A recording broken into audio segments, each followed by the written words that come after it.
from his studios in New York, it's time for Wake Up Call with Dan Tortora, where sports meets life.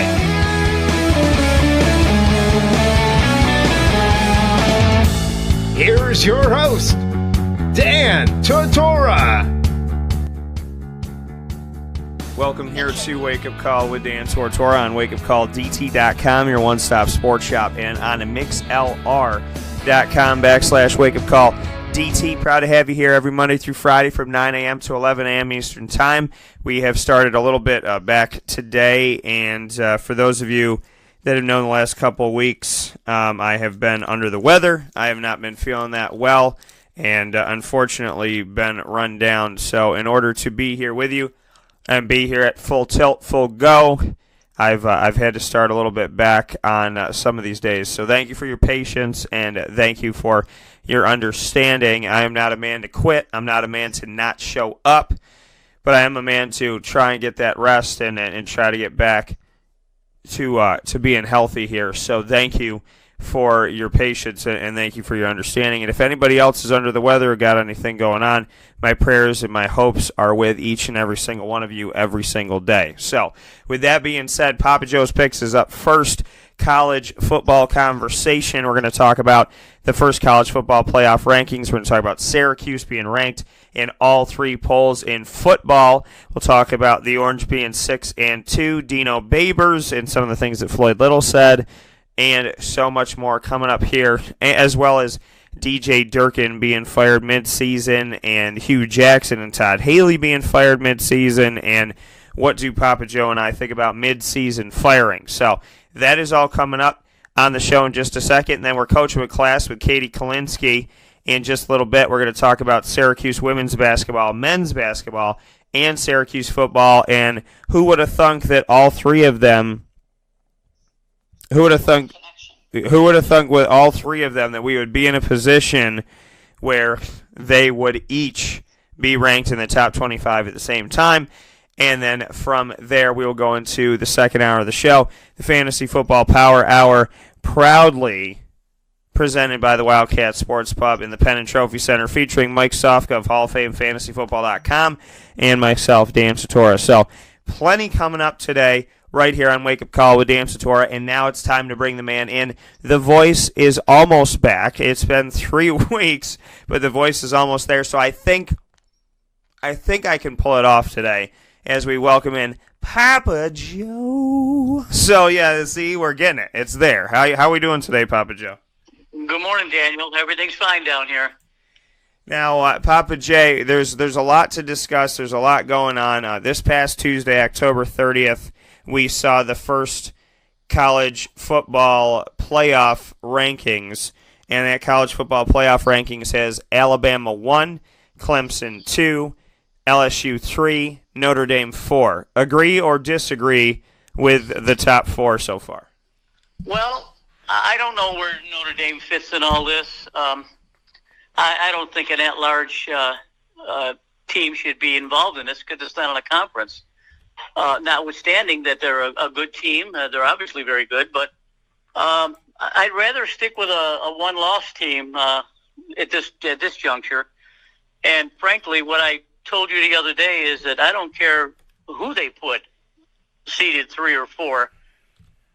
It's going to be Clemson and Alabama for the 4th year in a row, or the 3rd year out of 4, or something like that. But they're just the 2 top teams are far and away better than anything we've seen and what I've seen this year. And when we talk about Notre Dame, you bring up Notre Dame and the fact that, you know, they're a team that doesn't have a conference. Where would you want them to fit into this thing? Because I've said it before that if you want to force Notre Dame into a conference, you can make it very, very easy. And if you want to force them into a conference, all you have to do is essentially put them in a situation where you tell them that they are not eligible for the bowl season or they're not eligible for the college football playoff unless they're part of a conference. In that case, they would join the ACC and we would move on with our lives. Would you like that to be the scenario that they have to, if they want to be eligible for the postseason or if they want to be eligible for the college football playoff, that they're going to have to do what all the other teams that have made it there are doing, and that's be a part of a conference where they have to play substantial talent every single year.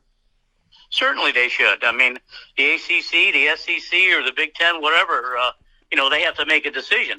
But they're so full of money that I don't think they really care about all that kind of stuff. They have a huge television network. They have gobs and gobs of billions of dollars comes through their university every year. They obviously don't need the money, but, they're there. They need to really look at this like the rest of the conferences and say, maybe I should get involved. Maybe I should get involved with the Big Ten, or maybe I should hook up with the ACC.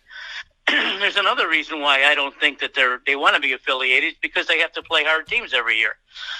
Notwithstanding the fact that maybe perhaps they have a decent schedule this year, but if you have to knock heads with Clemson and Miami and Florida State, or Ohio State, Wisconsin, Penn State, and so on and so on, or dread the Southeastern Conference with Alabama, Georgia, Florida, wherever, I don't.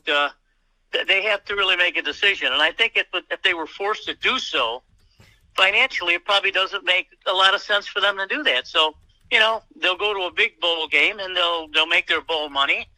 They just won't be part of the championship. Maybe egos will get in the way, maybe not, but that's where I think they should be.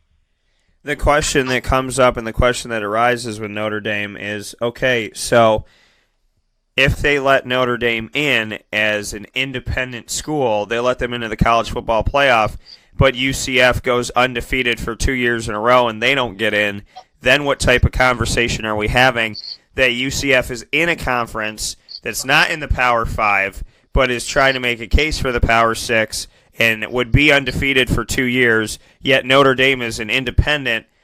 How do you have the conversation that Notre Dame deserves it, but UCF doesn't?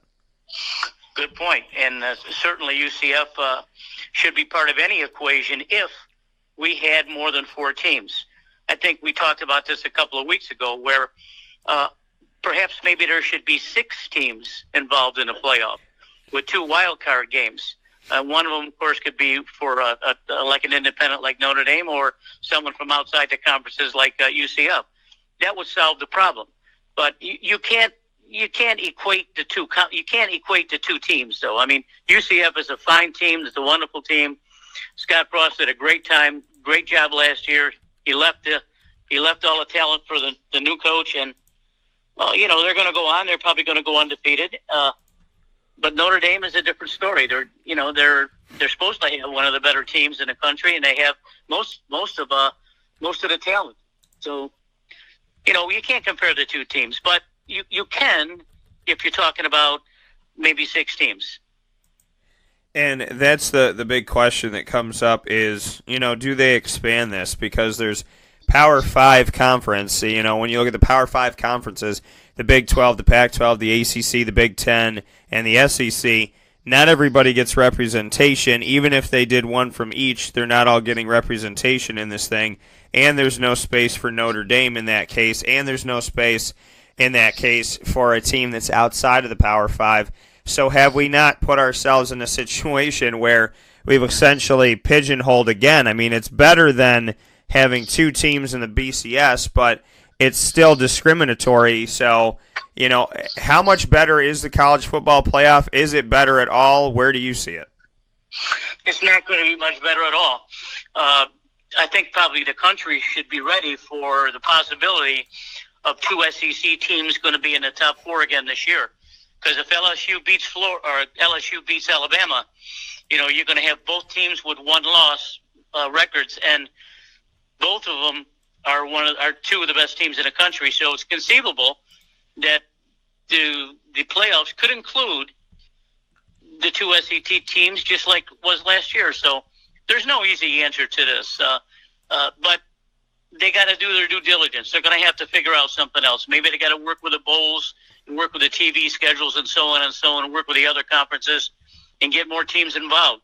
I think 6 teams would be perfect. But as of now, if LSU beats Alabama, you're going to see 2 SEC teams in there against maybe Michigan or Washington State or Oklahoma or whatever, And that's the place that we have to look at right now is the fact that Alabama is going to have a spot. The ACC will have a spot. The SEC will vie for a second spot, typically from year to year, and then we'll have that wild card spot. Clemson is undefeated, but are they in a place where they could be in any danger? They played Texas A&M, and Dabo Swinney played up against Jimbo Fisher. With Jimbo Fisher now at Texas A&M, the game was close. They used to be fun when it was Clemson FSU. It was 28-26. Then Syracuse went into Death Valley, and they almost stole one away. Since then, they played Wake Forest, who's had all types of trouble, who fired their defensive coordinator during the season.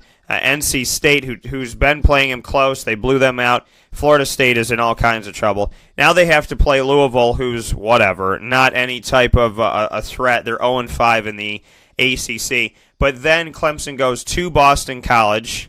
Then they play Duke, which I anticipate they win. They play South Carolina. So maybe Boston College is the only threat at this point. But is there a weakness to Clemson that you see? Because it seemed like Syracuse had exposed a little bit, but then this team just kind of wreaked havoc after that. And I feel like Dabo Swinney is that type of coach. When somebody almost beats him, then they spend the next few weeks just blowing everybody out. So is there any weakness to this team? I don't see any. I saw the last two games you just mentioned against NC State and Florida State, and I was shocked at how easily they manipulated and pawed Florida State. I don't remember a Florida State team being that poor. Lack of coaching, whatever. I don't see that. Boston College could be a little bit of a deal there, but they're strong. And I think you go back to what Swinney did is he made the quarterback change. It took a lot of nerve to do that. And frankly, he just ushered a senior out the door, and put a freshman in there. Now, if you follow recruiting, you know that this Lawrence kid was the best quarterback that come out of high school, period. And he signed to go to Clemson. So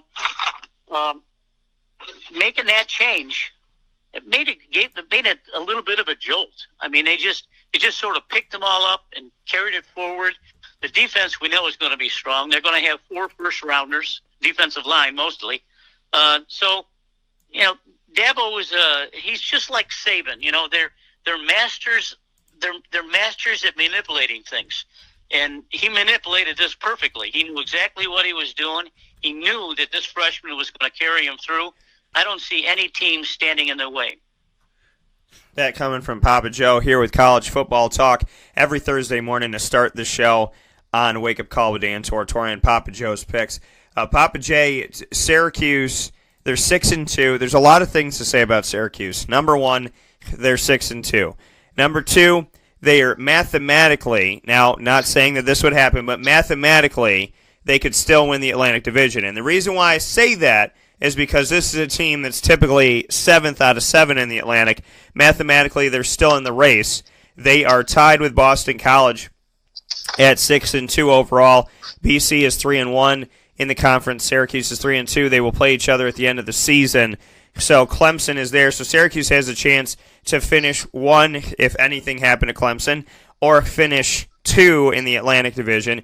They're ranked in both the AP and the coaches poll for the first time in 17 years to be ranked in both. 22 in the AP, 24 in the coaches poll. Then the college football playoff ranker comes out, and they get put even higher at 19. So 6-2, started 4-0 for the first time since 1991, ranked in all 3 polls in the top 25, still have a chance to win the Atlantic, have a chance to be number 2. There's a lot of positives for Syracuse football right now. What are your thoughts? Oh, I love it. They came really, really, really close to be 7-1.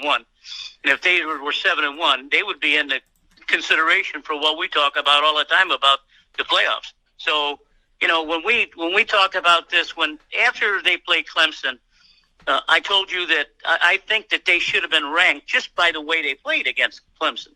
That never happened, but they certainly earned their right to come back in there.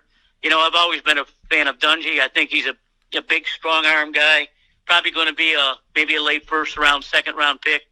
but he's got to think a little bit better. I think he doesn't make the best decisions.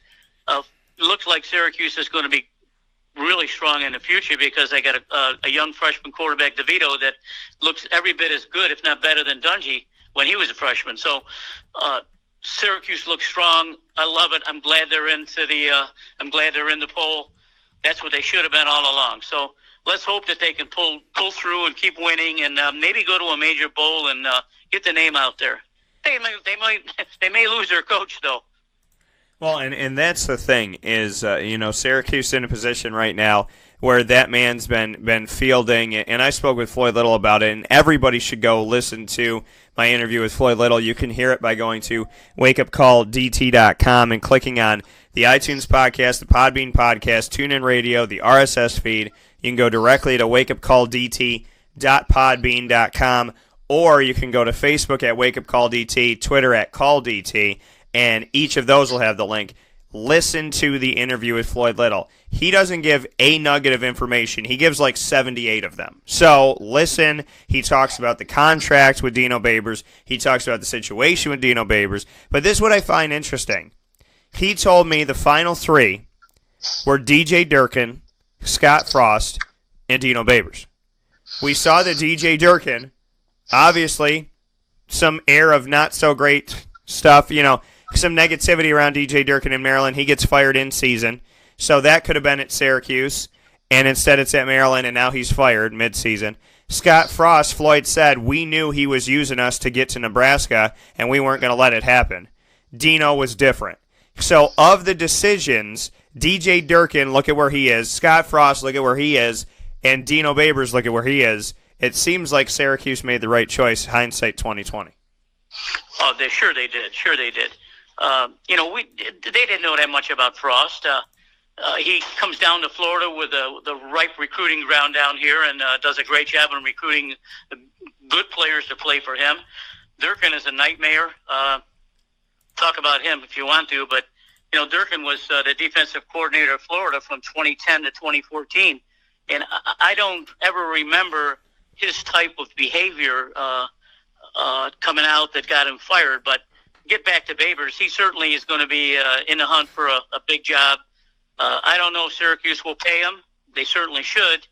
I don't even know what he makes, but he probably makes less than Lane Kiffin, for crying out loud, for what Syracuse doesn't pay their coaches. So certainly Syracuse deserves everything. They deserve Babers, but Syracuse needs to sharpen their pencil or they're going to lose this guy. Yeah, and that's the thing is you're going to have to pay him. It's going to have to be 3 or above, in my opinion, and he's going to field a lot of phone calls. I think you're crazy to think if he hasn't fielded phone calls already, if he hasn't had phone calls last season and the season before and whatnot. I mean, I truly believe that this man has been sought after since he got to Syracuse. So now Maryland's not that far away. If you're Dino Babers, do you consider going to Maryland? Absolutely not. I wouldn't touch Maryland with anyone. No, don't. That's not a situation where he needs to get involved in. Most coaches are going to be vociferous and they're going to use inflammatory language and they're going to cuss and swear and whatever, But I don't know if Babers is that type of coach, but every once in a while they lose their cool. And based on what's happened at Maryland now, I don't think that Dino would even consider going to Maryland, and he shouldn't. No, and we're in a situation right now where Dino, obviously they have to lock it up. They have to figure it out. They're going to have to do what they need to do to keep him where they need to keep him. And it's tough. It's going to be tough. Syracuse is going to have to pony up the dough. They're not known to ever do that, so they would be stepping out of their comfort zone. But this is a situation where Syracuse has not been a destination. Syracuse has just been a stepping stone, a part of the journey. How do you change that? Is it just the money? I mean, what do you have to do? Because as Floyd said, he's like, you need to sit the man down, ask him what he wants, and then give it to him. Well, Syracuse can and will continue to recruit nationally for good players. I don't think that's ever been a problem. Maybe they're not an Alabama type of recruiting situation, but Syracuse is an attractive place. It's the hub of the East. It's got a great venue, plenty of players to choose from. I can't speak to the administration of Syracuse because I don't know anything about them, but I do know that they don't pay them well. So I would like to see them, maybe open the coffers a little bit. Maybe Babers has already made up his mind. Says, I'm 6-2. I've done a hell of a job here for the last couple of years, and I don't think I want to hang on here. I don't know if you're going to see that out of his personality. Maybe he's not that kind of guy that wears his emotions on his sleeve, but he's not long to stay there. I mean, you mentioned that Syracuse really has to go 3 and plus, talking $3 million and plus. I don't see Syracuse doing that. So subsequently, you lose your coach. And that's the crazy thing, and that is the ebb and flow, and the sadness of it all is that Syracuse essentially, this is what they do. They don't pay Jim Boeheim the money that he deserves. Jim Boeheim gets paid, and then he does a bunch of other things to make up for it and put it all together. He creates his own contract essentially because he gets his money, and then he gets money elsewhere to get him to a place where he can have a good income and have what he wants. And that is the hardship of this, is you want a good coach, you want to build toward the future, you want to get back to it, but you're going to be a carousel of every 4 years firing somebody or somebody leaving unless you pay them. And I will say this with love, and I will say this with support, and I will say this with, I'm not trying to be negative. Syracuse, stop telling people you don't have money. Because you just raised tuition to $70,000 a year, nobody believes you. So just pay. They're asking fans to go on apps and pay $1 to the program, buy your tickets and pay. It's almost like we should just have at every game. We should just have the basket like church being passed around, and just 30,000 people throw a buck in the basket, and look at that. That's $30,000 right there. So it's one of those things where I don't believe that I don't have money. How are we going to pay for this? Blah, blah, blah. You're going to have to figure it out, or else you're always going to have a subpar coach, or a coach that doesn't want to be here, or a coach that wants to be here that you're not going to give enough money to. So you want to break the chain, show the man the money. Jerry Maguire said it best. Make it happen. That's right. Good job. I like that. So we're really quick here. We have to make our picks. We have a bunch of different games. There's a game today, Thursday, November 1st, Temple at UCF. Central Florida is undefeated. They are in a position right now. They haven't lost since 2016. And if that continues, then they'll continue the story. And I think they should continue the story because I love to tell it. But Temple has played spoiler before. Temple likes to beat people they're not supposed to. When Navy was good recently, they took them down. Cincinnati was undefeated. They just handed them their first loss. So what do you think about this one, Temple at UCF? No, UCF is going to roll on this one. They're too strong. They have too many good athletes. Temple has done a good job on occasions, but UCF's going to run up and down the field, score 50 points, I'm sure. I'm going to go with UCF in this one. I hope it's a good game. Syracuse at Wake Forest. The Cuse does not win on the road, and the last time they went to Wake Forest, Wake had a lot of rain, a lot of mud, and it was a nasty game that ended in favor of the home team. What do you think about this? I think, is it Wake 50-50 right now? Are they 4-4 or something like that? Yeah, Wake Forest is 4-4. They started out doing okay. They played some good talent and fell, and now they're back to 4-4. Well, this could be a triple game here for Syracuse. They gotta stay focused, and certainly Dungy has to have a good game on the road. He's got to make the good decisions. He's got to move the football. Syracuse, talent-wise, probably both teams are about even. Maybe Wake Forest has a little bit more talent, but Syracuse is on a roll. Babers won't let them slack. And look at it. If Dungy can't do it, he's going to make you pull the hook early, like taking him out in the third inning. Put in a young kid. But I like Syracuse here, but it's a very dangerous game for them. I think it's a dangerous game as well. This is a game that they have to win. This is one that can build some momentum. They have to prove they can win on the road.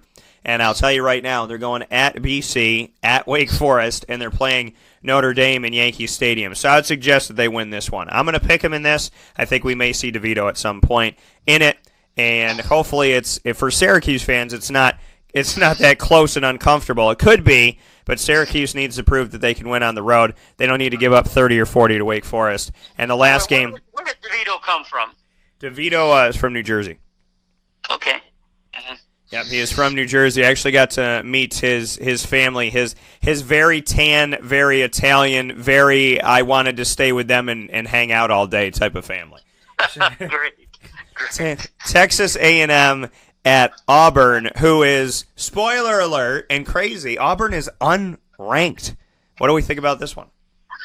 I think Jimbo rouses his boys up, and I think Texas A&M wins this one.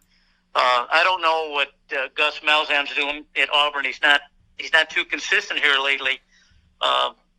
He was supposed to be the big offensive guru that scores a lot of points, but Jimbo has a knack of doing the same thing that Babers does and Saban does. He manipulates his players. He plays head games with them. They're going to be ready. Texas A&M in this one. Auburn, how the mighty have fallen. I'm going to go with Texas A&M. I'm a big Jimbo Fisher fan. I covered him at Florida State, spoke with him for 5 years. So I'm a fan, and I like Jimbo. The only man that can speak so fast he can interrupt himself. Yeah. West Virginia at Texas, both ranked in the top 17 in the country. What do we think about this one? Oh boy, this is a good one. I like West Virginia. I like Will Greer. You know that. I wish he would have stayed at Florida, but he had a problem in Florida where he came back dirty in a drug test, some brand that wasn't on the list, and the poor guy got nailed. I wish he was still at Florida, but with that being said, he's locked and loaded at West Virginia and ready to roll. I like West Virginia slightly in this game, even though it's at Texas. I think he's got all the talent in the world. I think his wideouts are as good as anyone. I like West Virginia in this game. I'm going out on a limb for this one. I'm picking West Virginia just because they got a little more offense. Texas plays in the trenches. If they get it in the trenches, I would lean on Texas' side, but I think Will Greer in the offense will do enough. Slight. I'm going to stick with you. This is a tough game to pick, but I'm going to stick with you on that one. We got a couple more here. I'm going to throw one at you. Penn State, Michigan. Michigan is just outside of the college football playoff. According to the current rankings, they're number 5. We're just outside of the top 4. Penn State is 14th. What do you think about this one? Boy, this is going to be a real good game to watch. A really good game to watch. Franklin does it with his players at Penn State. I got to give him credit for that. I don't know about Michigan. I've never been a Michigan guy for the last couple of years. I just don't like the way their team plays. Maybe they don't play fast enough for me. Like I'm used to these guys running all over the place down here. Michigan probably on sheer strength should win the game. I think it's a pick-em game myself. And I think I'm going to pick Michigan. I'm going to go with Penn State in this one. I just got a feeling because Michigan hasn't lost since they lost to Notre Dame in Week 1. So I'm going to go with Penn State in this one. I think Michigan can get a little bit of trouble. They're going to mix it up a little bit. When they lose, they're going to shake up the college football playoff rankings. Last one, Alabama at LSU. Boy, if the country can tune into this one, this is really going to be a barn burner. They're going to be kicking ass all over the place. You're playing in Death Valley. There's a million people there screaming and yelling. But Saban, this is, to me, the line is 14 points in this game. I don't know how you get a 14-point difference in this game. I don't find that one. It's going to be a tough game. Alabama, on sheer power and sheer willpower of Nick Saban is going to pull them through. He's going to allow his team to focus on the every single game till the end of the year, because he knows when he starts the season, he's going to be number 1 or close to it, and then it's going to keep progressing to a national championship. And he's not going to let his players forget that. I mean, LSU is going to be a very formidable opponent. Coach O does a heck of a job down there. All his Bayou boys are ready to raise hell. But I think Alabama, you watch Alabama play football, and I've said this before, I get up, I go to the bathroom, I come back, I go get a Pepsi and sit down. They scored 14 points. I mean, I don't think they're going to score 28 points in 5 minutes against LSU, but they are going to score more than enough points to win. I think that the talent of Alabama overcomes a really, really stout defense at LSU. Yep, I'm picking Fly Bama Jamma. So I'm going with Alabama in this one. I think it'll be a good game. I hope it'll be a good game. I'd like to talk about here, Daniel. I don't know anything about these teams, but I was looking over the paper this morning, and we have Dartmouth 7-0 versus Princeton 7-0. When's the last time a couple of Ivy League teams like that were both undefeated? That's right. That's a good shout out to those teams, to those schools who don't give out scholarships. Right, Dartmouth and Princeton both undefeated, and I'm going to go with Princeton. Where are you going? I'm going to go Dartmouth. It's going to be a fun game. I don't know if we'll be able to. Of course, it'll never be on TV, but maybe there'll be some blurbs here and there that we could follow. Yeah, so somebody's not going to be undefeated after that game. That's the cool thing about games like that and the fun thing. So that coming from Papa Joe. Papa Joe's Picks, college football, having a good time this morning. Papa J, as always, I appreciate you and love you to pieces. I'll look forward to talking with you soon, and as always, thanks for the conversation. Okay, you hang in there. All right, I will. Bye. Take care. That coming from Papa J. Let's take a quick step aside. We'll come back with Katie Kalinsky, coach of a class, in just a moment. This is a wake-up call fast break. This is Jimmer Sikowski, owner-operator of Chick-fil-A Cicero, 7916 Brewerton Road in Cicero, right in front of the Home Depot. I had a deep feeling that God wanted me to do something bigger with my life and to help people, help others. He kept putting Chick-fil-A in my life, and I realized as I was going through the franchise selection process that positively impacting the lives of others was really core to what we do here at Chick-fil-A. First of all, it starts with the food. The food is brought in fresh daily. We bring in local produce. We prepare to order in the kitchen. We hand bread our chicken. We hand spin our milkshakes. It's great food. It doesn't taste like fast food. I think the second thing is the way people feel when they come in a Chick-fil-A restaurant. It's different. We try to treat people with intentional kindness here, which is very different and deeper than good customer service. And so I think it feels remarkable for most people to come in a Chick-fil-A restaurant. And then lastly, the impact that we try to have in the community is very different. It's a big part of the expectation of every operator of a Chick-fil-A restaurant is that they're actively engaged in their community, they're a leader in the community, and they're making a difference. When they realize that what we're striving to do is to shine a little light in their life, that's a very, very different experience than you will have in any other quick service restaurant. And it's that remarkable experience that I think people will emotionally connect with.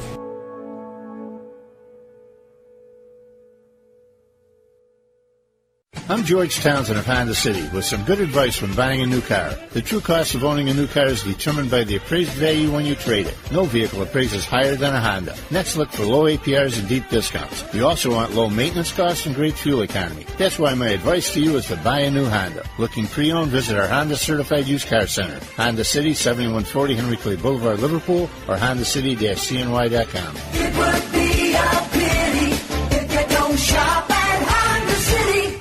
For all of us that have always wanted our favorite restaurant to come to us, it's now a reality in Central New York with It's a Utica Thing, with Utica Pizza Company bringing their wonderful recipes that they've handed down through generations to you, to your event, to your business, to your home. It's a Utica Thing, proudly bringing Utica Pizza Company on wheels to your location. Call 315-738-8946. That's 315-738-8946 to bring Utica Pizza Company to your doorstep with It's a Utica Thing.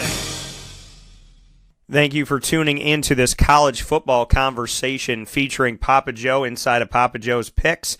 Make sure that you continue to the next part of this broadcast, which is with Katie Kalinsky and Coaching with Class for this November 1st, 2018 show.